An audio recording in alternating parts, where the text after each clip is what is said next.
से नाता है। क्यों घबराओगे, मेरा तो राम से नाता है। घबराऊं मैं, मेरा तो राम से नाता है। मेरी ये जीवन गाड़ी, मेरी ये जीवन गाड़ी, मेरी ये जीवन गाड़ी, ओ मेरा श्याम चलाता है। क्यों घबराओगे, तेरा तो राम से नाता है।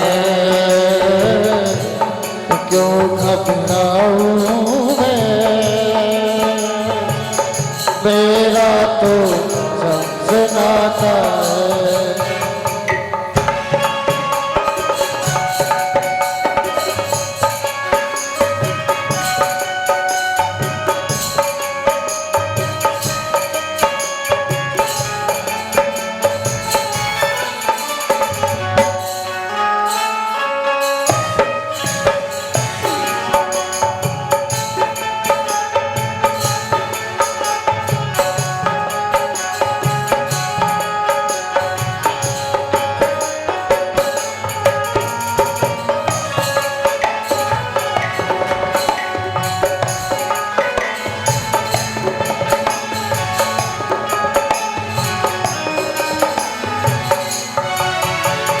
जब जब मुझको पड़ती है दरकार, राम हमेशा रहता है तैयार।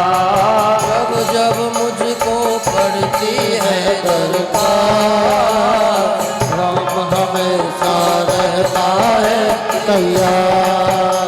ओ जब जब मुझको पड़ती है दरकार, राम हमेशा रहता है तैयार। जब जब मुझको पड़ती है दरकार, राम हमारा रहता है तैयार। राम ने मुझ पे किया बहुत उपकार, राम ही मेरे जीवन का आधार। राम ने मुझ पर किया बड़ा उपकार, राम से हमको मिलता है। हर दम ये मुझ पर अपना, हर दम ये मुझ पर अपना, हर दम ये मुझ पर अपना प्यार लुटाता है। कौन कौन का नाता है? जिन जिन का भगवान श्री राम से नाता है, दोनों हाथ उठाएंगे, मीठी मीठी ताली बजाएंगे। क्यों घबराओगे, मेरा तो राम से नाता है। घबराऊं मैं, मेरा तो राम से नाता ए हो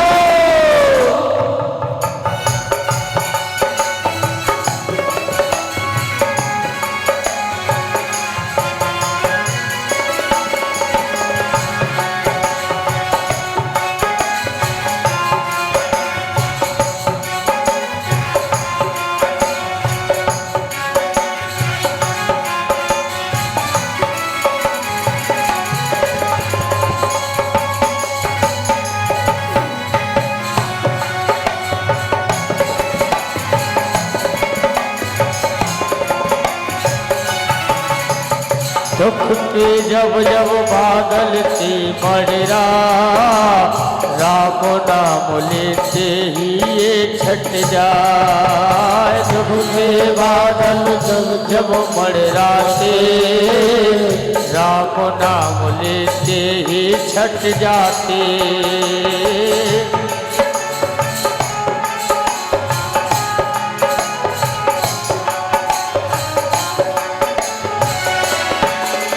काल विवाह का वो ना कर पाते, कभी दोबारा नजर नहीं आते। काल साथ विवाह का तो नहीं चले।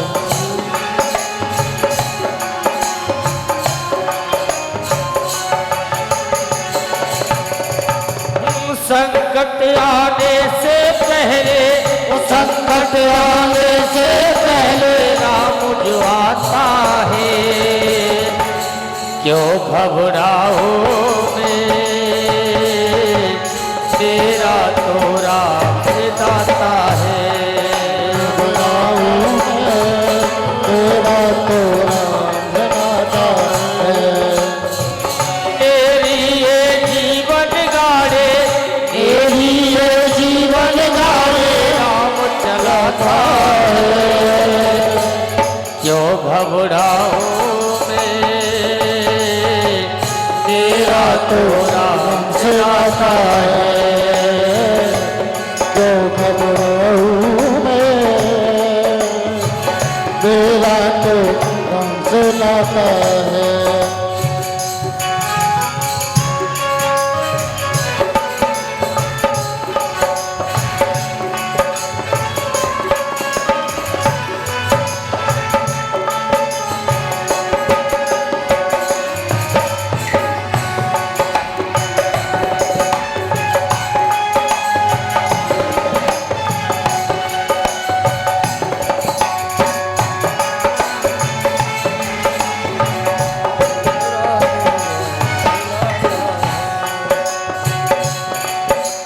तेरे मन में आता जो भी ख्याल, राम व्यवस्था करता है तत्काल। तेरे मन में आता है राम व्यवस्था करता है तत्काल। तेरे मन में जो भी आता ख्याल, राम व्यवस्था करता है तत्काल। तेरे में आता है ख्याल, राम व्यवस्था करता है तत्काल। हर पल मुझको यही, हर पल मुझको ही संभालेगा, कृपा ये सब पर करता है मेरा राम।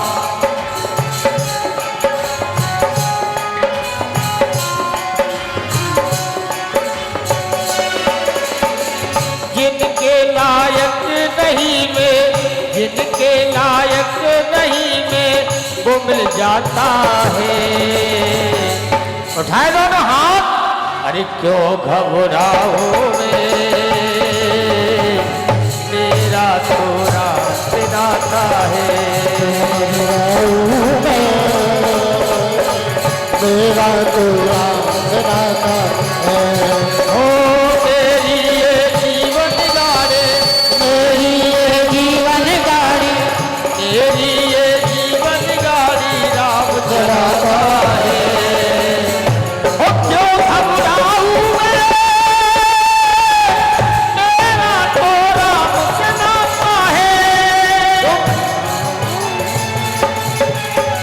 मेरा तो राम चलाता है। ओ क्यों घबराऊं मैं, मेरा तो राम चलाता है। मेरा तो राम चलाता है, मेरा तो राम चलाता है।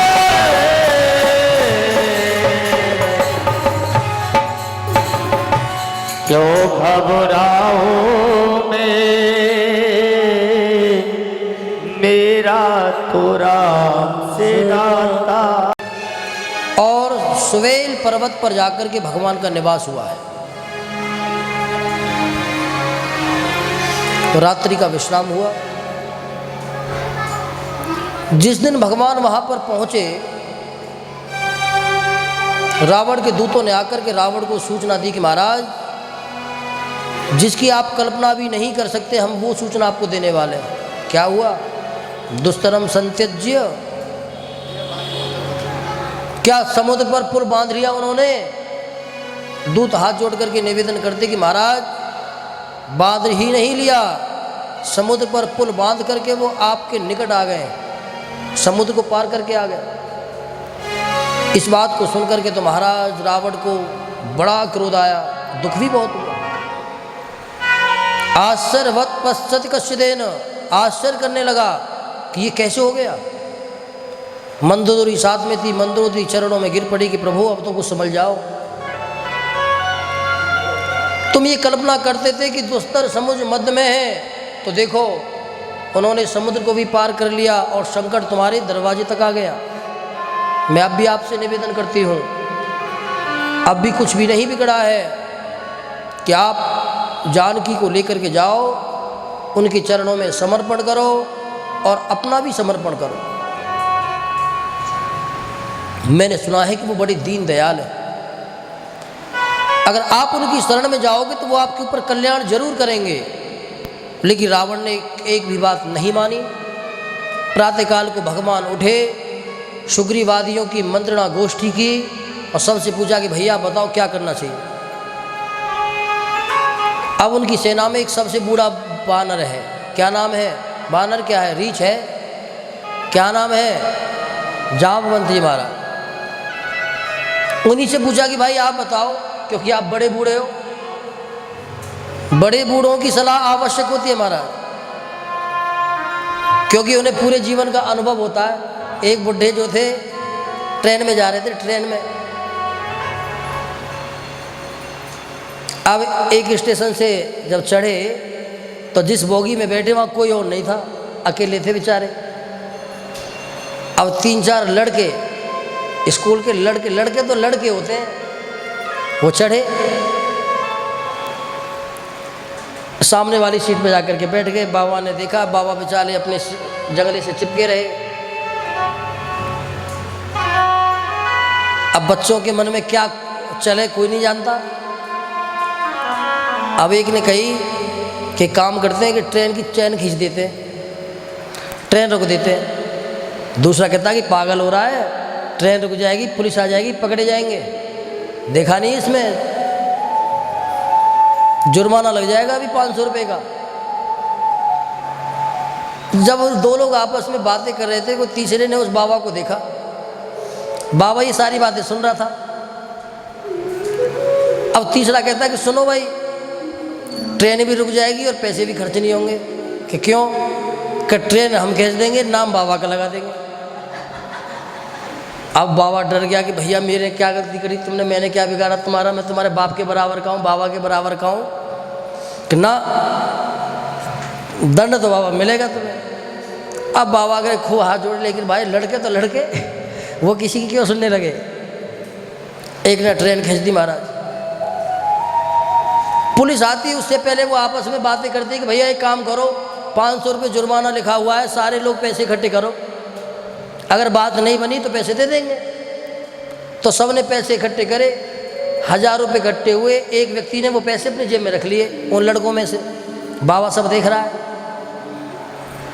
पुलिस वाले आए, ट्रेन किसने खींची? वो तो डंडा मारते हुए आते हैं। अब लड़कों के पास में जब आई कि हमें पता है किसने खींची, कि किसने के बाबा ने खींची। अब तो भैया अब बाबा ने अपना अनुभव लगाया पूरे जीवन का कि हाँ महाराज मैंने खींची। कि क्यों खींची तुमने? तुम्हें पता नहीं अपराध है, जुर्माना लगेगा। कि महाराज इन लड़कों ने मिलकर के मेरे 1000 रुपये ले लिए मुझसे, और देखो इसकी जेब में रखे हुए हैं। अब बिल्कुल ठीक था, 1000 रुपये थे उसकी जेब में। अब तो महाराज 1000 रुपये पुलिस वालों ने निकलवा करके दे दिए। अब जब पुलिस पकड़ के ले जाने लगी लड़कों को, तो लड़के घूम घूम के दिख रहे। तो बाबा दाढ़ी पे हाथ मारा, बेटे दाढ़ी वैसी साफ थोड़ी हो गई है, दाढ़ी वैसी सब पे थोड़ी हो गई है। तो इसलिए बड़े बुजुर्गों का तजुर्बा महाराज। एक व्यक्ति की बारात गई, तो लड़की वाले की शर्त थी कि जो भी बाराती आवे उसमें बुढ़ा नहीं होना चाहिए, उसमें बुढ़ा नहीं होना चाहिए। अब एक नाना था, अब नाना तो नाना ही होते हैं कि हम तो जाएंगे नाना, हम तो जाएंगे। क्या कैसे लेकर के जाएंगे? क्या कैसे भी ले जाओ, चाहे सामान के नीचे दबा के ले जाओ, चाहे डिग्गी में डाल के ले जाओ। अब जब नहीं माने तो ले गए। बारात पहुंची भैया, कि देख क्या हो, कोई बुढ़ा तो नहीं है? कि नहीं है। अब तो लड़की वाले ने एक शर्त और लगा दी कि शादी हम तब करेंगे कि हमारे गांव के बराबर में जो नाला घूम रहा है इसमें दूध बहाओ, इसमें दूध बहना चाहिए। अब तुम्हारा सबके कान खड़े हो गए कि भैया इतना दूध कैसे आएगा और कहाँ से आएगा। सब लोटर लगी, मुँह लटका लटका करके सब गाड़ी उल्टे लोटर लगी। तो सामान के नीचे दबा हुआ नाना कहता कि क्या हुआ क्या नाना। अब ये कहता कि भाई नाना को निकालो, जब शादी नहीं हो रही तो हो ही नहीं रही है, नाना को क्यों दबाओ।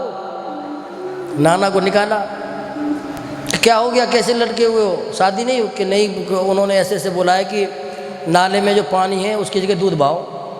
कि बस इतनी सी बात के पीछे बारात थोड़ी लौटी है। अब इतनी बातों के ऊपर बारात लौटने लगी तो शादियाँ हो गई। कि नाना बताओ तो सही कैसे होगा। कि काम करो, वहाँ पे जाके ये कहो कि भैया पानी तुम खाली करवा दो, दूध हम निकलवा देंगे। अब उन्होंने वहाँ जा कर के कही कि भैया एक काम करो, हम तैयार हैं, तो पानी तुम निकलवा दो और दूध हम बहा देंगे। अब लड़की वाला कहता है कि देख के आओ, जरूर कोई ना कोई बुढ़ा होगा कोई ना कोई।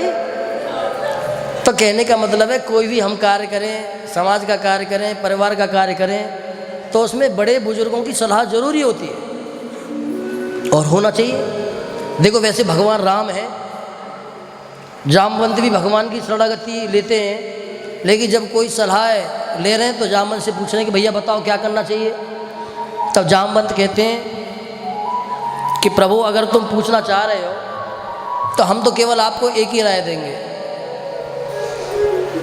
कि ये तो कोई बड़ा विषय नहीं है कि हम अपनी सेना को लेकर के रावण के दरवाजे तक आ गए हैं, लेकिन हमारा विचार ये है कि एक बार रावण को मौका और देना चाहिए। राम जी को बड़ा अच्छा लगा कि भाई बहुत सुंदर बात कही आपने, बताओ क्या करें। कि शांति दूतम समाग्राही युवराजो नव एवच। वाल्मीकि मुनि कहते हैं कि हमारा विचार है कि एक बार एक शांति दूत और भेजा जाए, क्योंकि धर्मवेत्ता पुरुषों का नियम है कि जितना हो सके युद्ध को टालना चाहिए, झगड़े को टालना चाहिए, क्योंकि युद्ध में तो भाई दोनों तरफ की हानि होती है।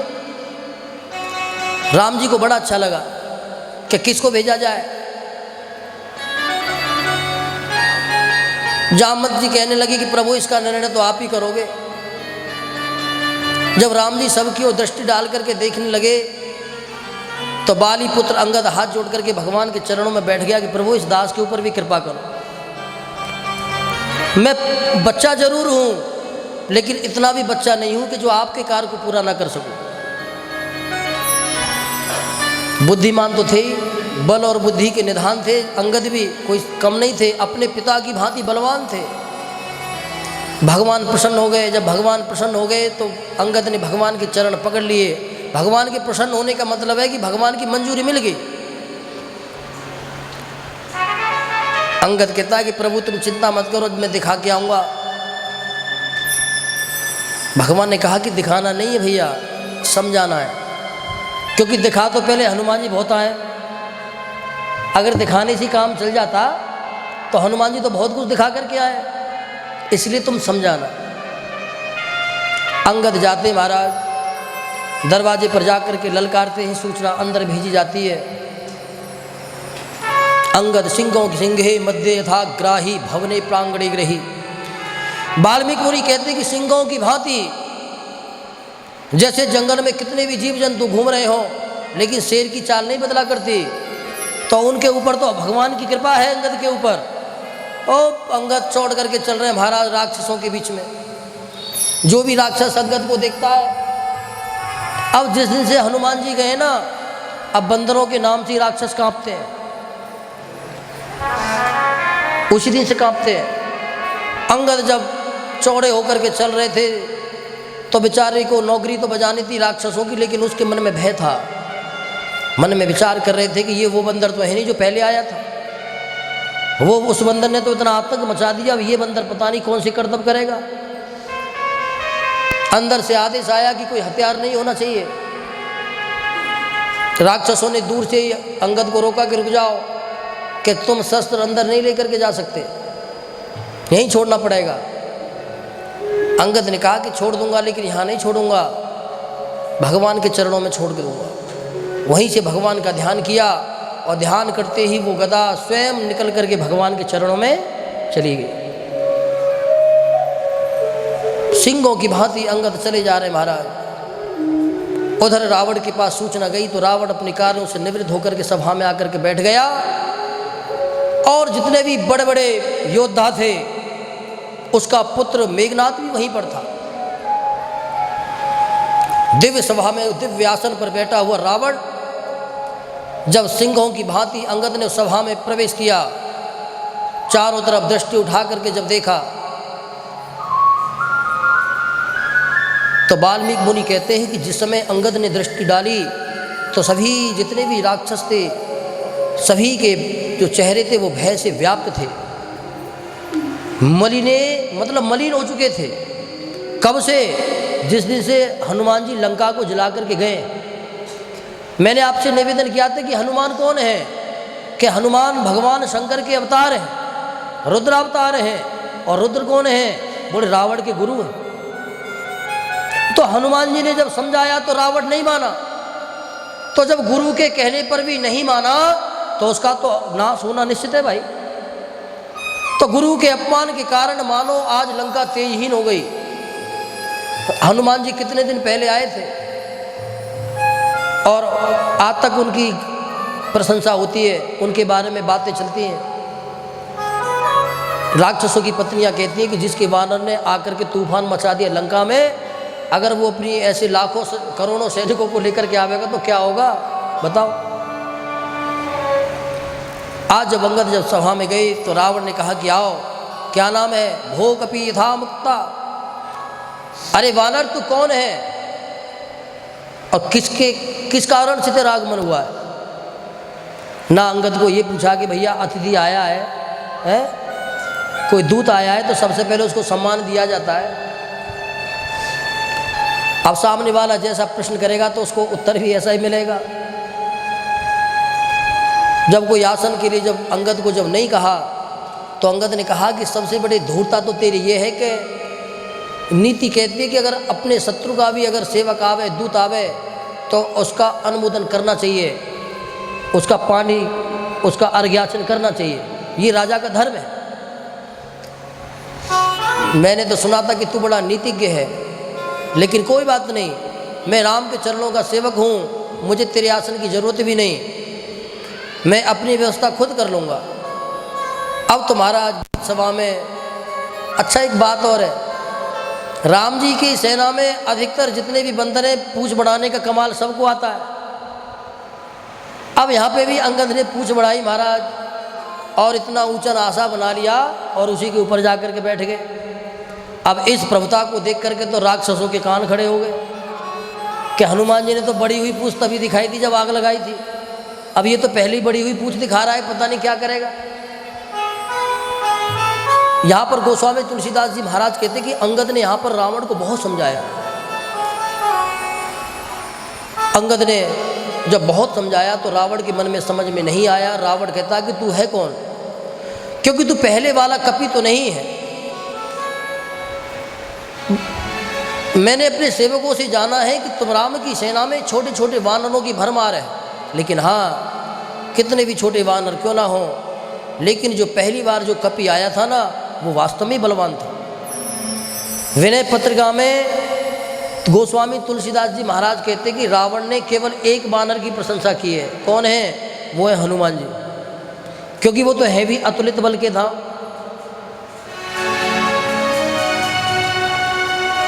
अंगद कहता है कि वो वानर जिसकी तुम प्रशंसा कर रहे हो, अरे भैया वो तो हमारे राम जी की सेना में दुलत्ती मारता हुआ एक छोटा सा बंदर है और तुम उसी से डर गए। तो ऐसे वानर तो हमारी राम जी की सेना में असंख्यों हैं। तब अंगद अपना परिचय देता है कि मैं बाली पुत्र अंगद हूं। बाली पुत्र अंगद का नाम सुनकर के रावण चौंक गया, कहे तुम बाली के पुत्र हो? अरे बाली से तो हमारी मित्रता थी और मैंने सुना है कि इसी राम ने तुम्हारे पिता का वध किया है और तुम बड़े मूर्ख हो और जो तुम अपने शत्रु का ही साथ दे रहे हो।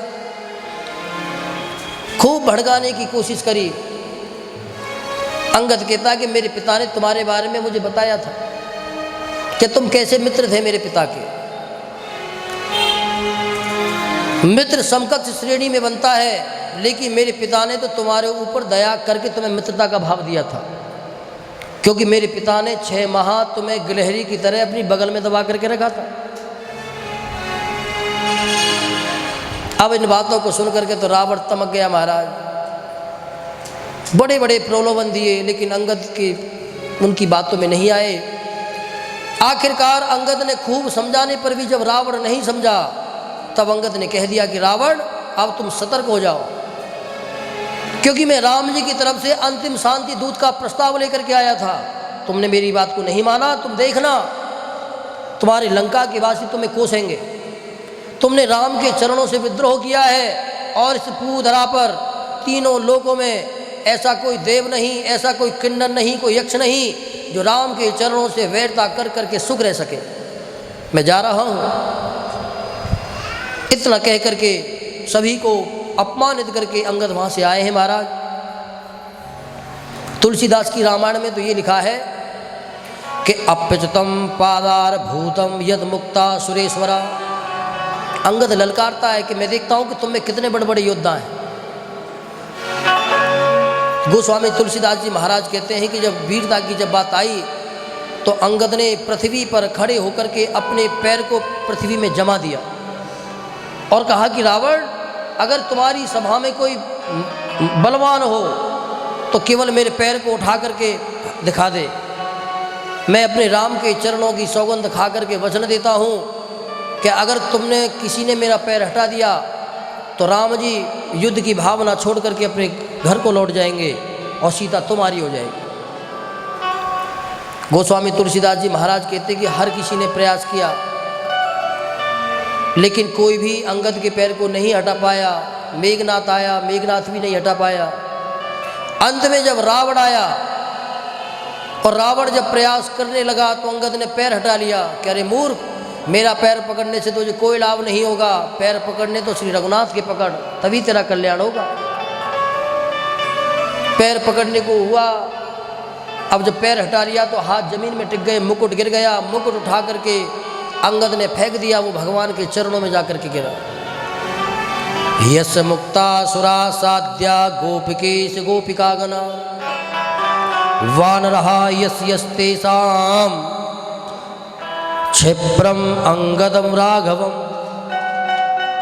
अंगद के द्वारा फेंका हुआ वह मुकुट भगवान के चरणों में जाकर के गिर गया। यहाँ पर रावण को बड़ा अपमान महसूस हुआ।